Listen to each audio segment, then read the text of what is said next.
Et salut les aventuriers, bienvenue dans cette traversée du désert marocain. Dans l'épisode précédent, c'était le début de notre expédition. Nous sommes partis du petit village de M'Hamid pour rallier 130 km à pied dans le désert jusqu'à la ville de Foumsguid. Au cours des jours de marche précédents, nous avons rechargé nos gourdes dans l'oasis sacrée et l'oasis aux patates, passé la mer de Dune, et là, aujourd'hui, ça c'est de l'aventure. À l'aube du 6e jour, nous nous retrouvons sur ce fameux lac Iriki, piégé en plein cœur d'une tempête de sable. Un contraste impressionnant avec les souvenirs que racontait le grand-père de Mohamed. Yeah, he was fishing there.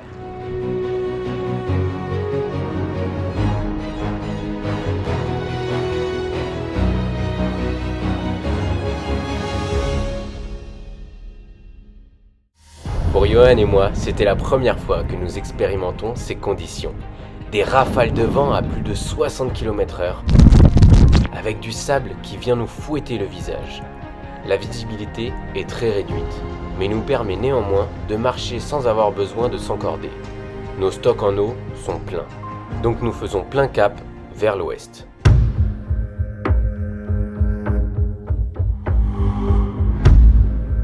Pour se repérer, nous nous aidons du coucher de soleil et de notre boussole.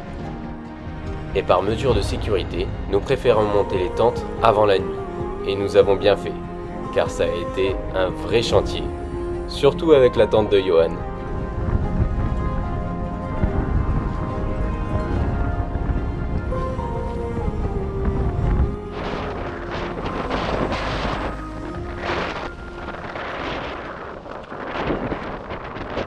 C'est la merde des tentes comme ça. Ah là là là là là.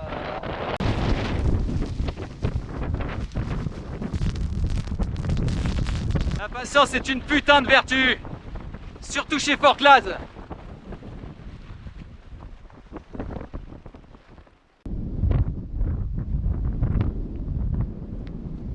Mec, j'ai trouvé que ça. Putain, il a pété la pierre. Y'a rien qui marche. Bon, si ça y est, on est arrivé au bout de 40 minutes, j'aurai le temps de crever 20 fois. Prochain trip, des tentes que moi je connais. On se parlera en intertente, c'est pas grave. Johan, il a fait un petit trou dans sa tente avec les branches là. Donc, je vais vouloir lui faire coucou là. Je dirais, hey, coucou Johan. Ok. Ouais. Ah, c'est planté de sable à l'intérieur. Ah, t'as déjà du sable? C'est des bulles à l'intérieur. Putain, pas moi hein. Bon, vas-y, c'est pas grave.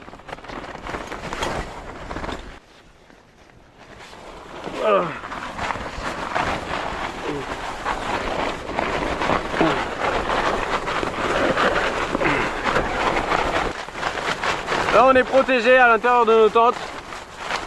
Du moins, faut espérer. Ouais, je suis pas sûr de ça. Hein. De quoi? Je suis pas sûr de ça, moi. Le sable il passe en dessous là.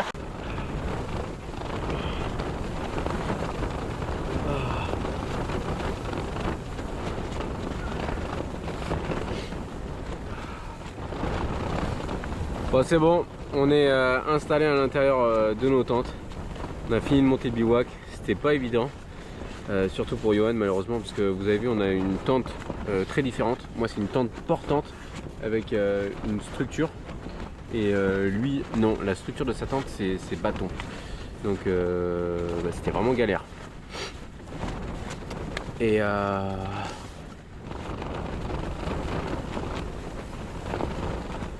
on a monté le camp plus tôt que prévu, il est 19 h. Donc voilà, on espère qu'on sera suffisamment protégé des éléments pour passer une bonne nuit. Regardez, regardez Johan.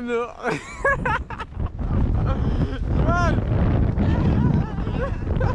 Sauvez-moi de Fortane. Amenez-moi vers Périno. Avec l'émissaire. Je prends tout sans ça. Aujourd'hui encore, je continue d'avoir des fous rires quand je revois sa silhouette écrasée par sa tente. Bon, même dans la tente, je suis obligé de me couvrir, il y a plein de sable qui rentre, c'est abusé. Oh putain, Johan, tu me fais trop rire. Eh, ça, c'est des conditions extrêmes où je m'y connais pas.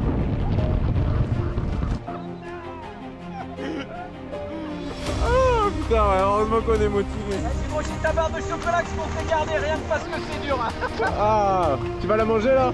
Allez, allez, Ah, super. elle est déjà fondue, mais elle était trop bonne. Ah, trop bien.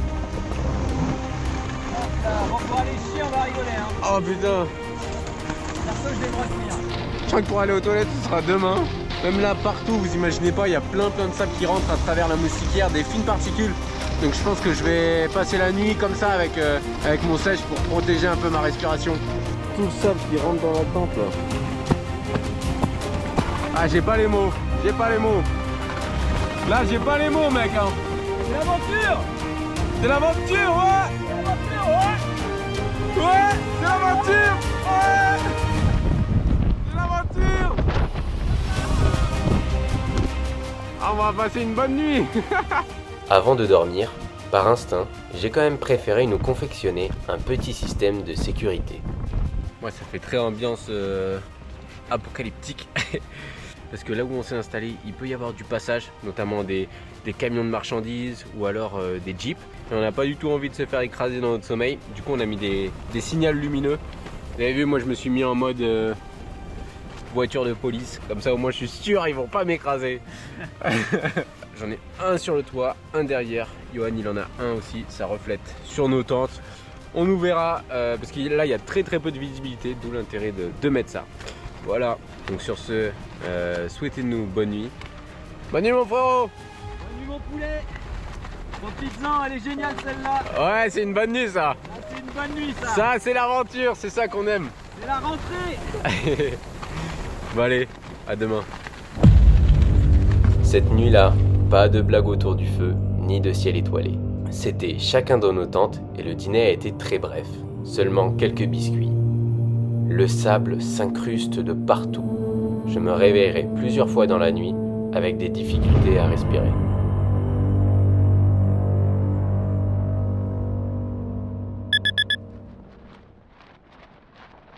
Bon, c'est le réveil.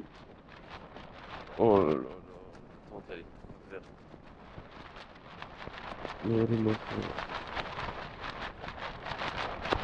ouverte. C'est aberrant. Johan, t'es vivant? Ouais. Il est où? Il est vivant. Ah, regarde. Oh, t'es vivant. Ah. Oh là là.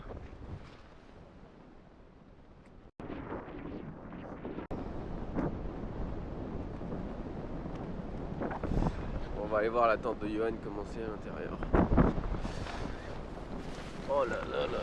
C'est petit hein. Ah ouais mon gars.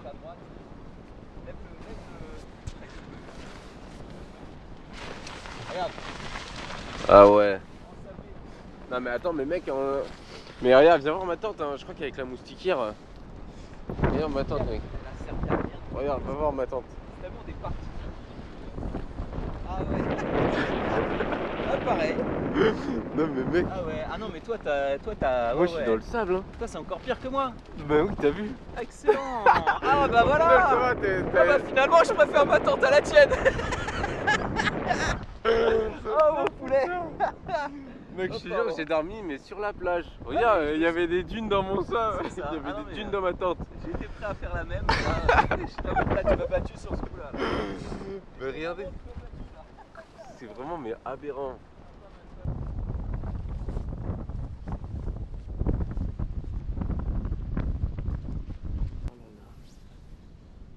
Mon chapeau.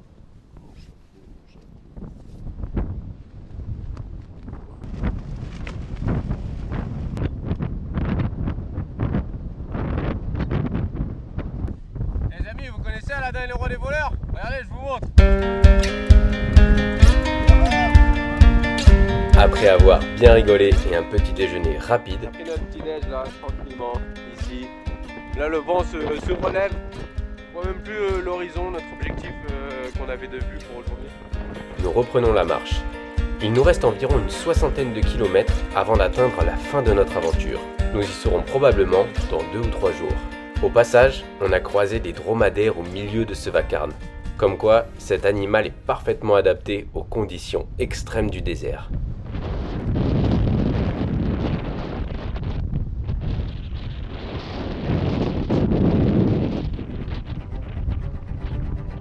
Une rapide pause midi malgré le vent. De toute façon, ça ne sert plus à rien de protéger sa tasse du sable, il s'incruste partout. Pour être plus efficace la journée, nous mangeons peu le midi. Le repas le plus nourrissant sera ce soir. Plus tard, sur notre route, nous traverserons un champ entier de fossiles, d'un océan aujourd'hui disparu. Ce contraste me fascine.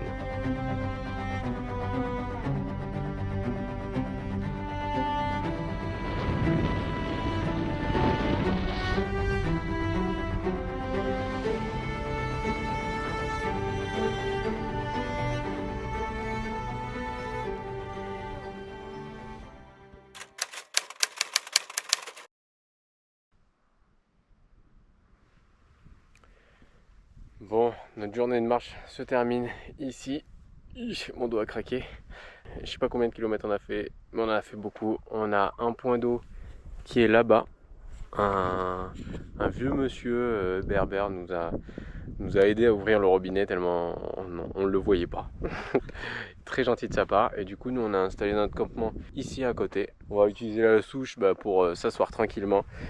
On a déjà récolté un peu de bois et regardez, ce soir on fera un feu entouré de pierres de fossiles. Regardez, c'est génial.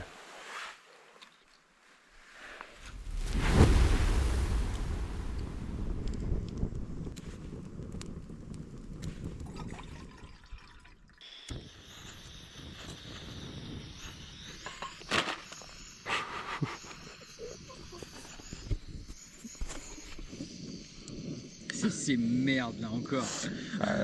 Quelle force brute, incroyable. Ah mais là j'ai faim mon gars. J'ai faim.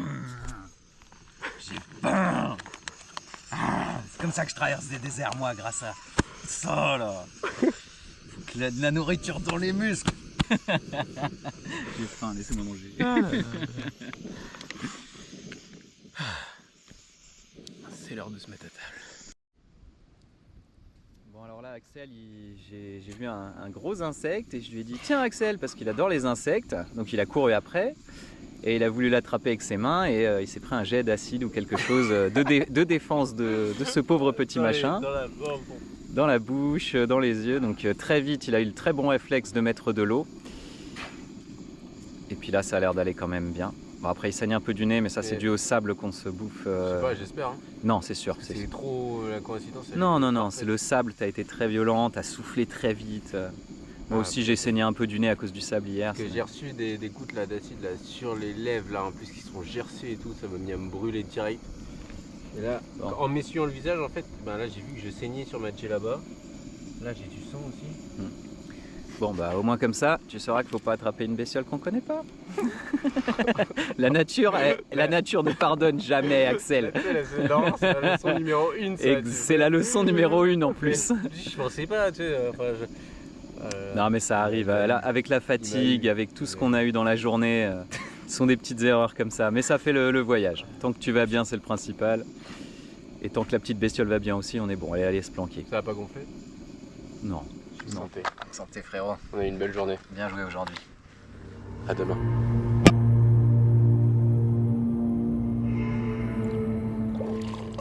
Du coup, nous on a dormi plus loin là-bas, là où il y a les acacias. Mais on est revenu à l'ombre de cette citerne parce que le soleil commençait à taper très très fort.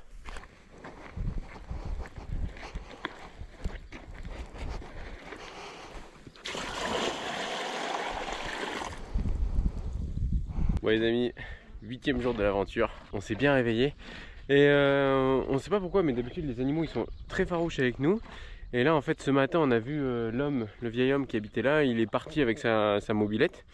Du coup en fait tous les animaux ils attendent là devant, ça nous a fait un peu de la peine, du coup on reste un peu plus longtemps pour leur donner à boire et du coup ils sont plus du tout farouches avec nous.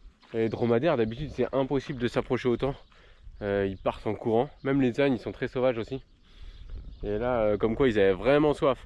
En vrai, le vieux monsieur, à mon avis, il doit habiter tout seul. Et le temps qu'il fasse une course, quelque chose, qu'il aille voir quelqu'un, je sais pas, ça doit pas être évident pour lui. Donc bon voilà, j'espère qu'il sera content. Hein les gars. Bon les amis, après une bonne pause, on a retrouvé toute notre énergie. On est parti là, direction Fumsgid, la fin de notre aventure. Et on a encore beaucoup de chemin, 32 km exactement. Exactement, 32 km. Donc entre temps le vieux monsieur il est revenu et du coup on lui a demandé où était le prochain puits. Et avec une joie immense, on a réalisé que, enfin, du coup on a compris qu'il nous disait qu'il n'y avait plus aucun puits jusqu'à notre destination finale. Donc là nos pas s'enfoncent dans le sable. On est chargé au maximum avec un petit peu plus que 6 litres d'eau d'autonomie chacun. On a bien fait d'attendre que le soleil se couche un petit peu pour partir parce que c'était une journée, je crois que c'était la journée la plus chaude quand même. C'était pour moi en tout cas au ressenti la journée la plus chaude. Et je pense que se déplacer le soir sera beaucoup plus stratégique on va dire, surtout si on va économiser l'eau. Ouais. Voilà. Allez, let's go!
Et ouais c'est ça, en fait un binôme c'est aussi savoir communiquer dans le silence.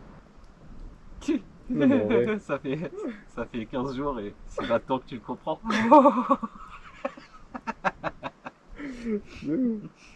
Je savais pas si t'en serais capable et t'en as pas été capable.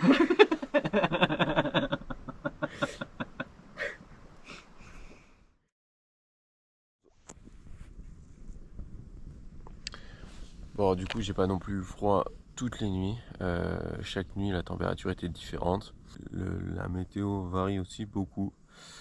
Du coup, voilà, il faut savoir jongler entre son sac de couchage et les différents habits qu'on a. Magnifique lever de soleil. Grave, le dernier matin dans le désert, on va en profiter un max quand même. Ouais. Johan, je sais pas s'il s'habille ou il se déshabille, mais... Ah ouais, je fais un peu des deux en fait. Je me rhabille plus, mais pour me rhabiller, il faut que je me déshabille. Ouais. Je suis un mec qui passe son temps à poil, fais pas attention. Je commence à comprendre. Wow. C'est super. Alors. Ah oui, il se rhabille. Bisous à maman et à la famille. Et moi là, cette nuit, j'ai dormi sans la deuxième toile. J'en avais marre d'avoir une tente poussiéreuse et sableuse. Et je voulais profiter du magnifique ciel étoilé. C'était vraiment une très belle soirée hier soir. Voilà, on a passé un bon moment au coin du feu. On est à 15 km exactement de Fumsgid maintenant, qui se trouve derrière vous. Et je dois vous avouer que j'ai pas forcément hâte de retrouver la civilisation. Moi je suis bien avec voilà, les petites mouches qui viennent se balader un petit peu, le feu de camp, le silence, les étoiles et l'horizon face à moi. Voilà, d'une infinité parfaite pour pouvoir continuer de rêver. Donc merci à vous en tout cas, je fais des gros bisous. N'hésitez pas à soutenir évidemment Axel, parce qu'on en a tous besoin, c'est ça aussi qui nous permet de vous créer ces contenus-là. Et puis je crois que je vais finir sur une petite conclusion en disant, voilà, le désert, c'est un endroit qui peut être à la fois magnifique, mais aussi extrêmement dangereux et agressif si on est mal préparé. Donc prenez soin de vous, prenez soin de votre décor et prenez soin de vos corps jusqu'à la fin. Ma conclusion, ce serait ça. Le désert, c'est un endroit où vous pouvez enfin vous écouter et vous entendre. Bon, dernier jour de l'aventure, la petite chaussure de Johan. Ah, déjà, on voit que la colle se décolle un peu, mais bon, ça arrive sur beaucoup de chaussures. Il va mettre juste de la couture ici. Mais surtout, je suis en train de voir le permis qui va se barrer là. Voilà, doucement, doucement, tire surtout pas trop dessus parce que sinon je vais...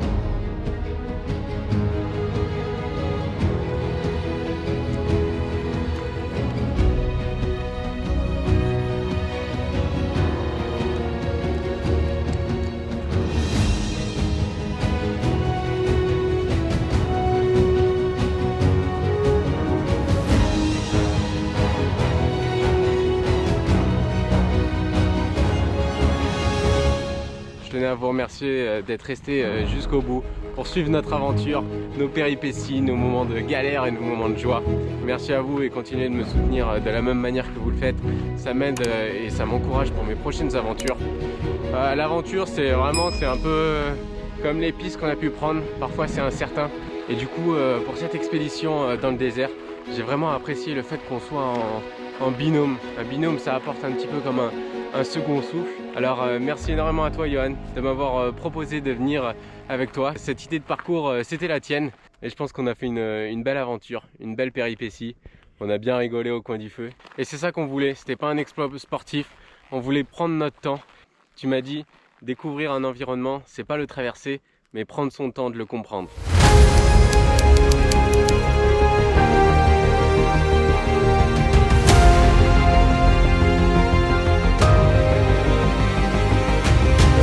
D'acide ou quelque chose de défense de ce pauvre petit machin.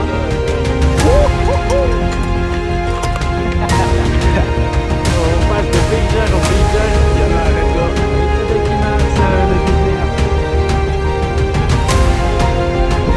ça c'est de l'aventure. Finalement je préfère ma tente à la tienne.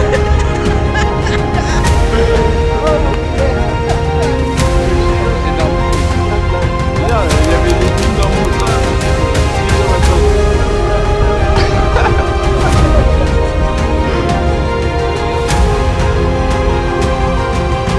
Oui, c'est d'accord.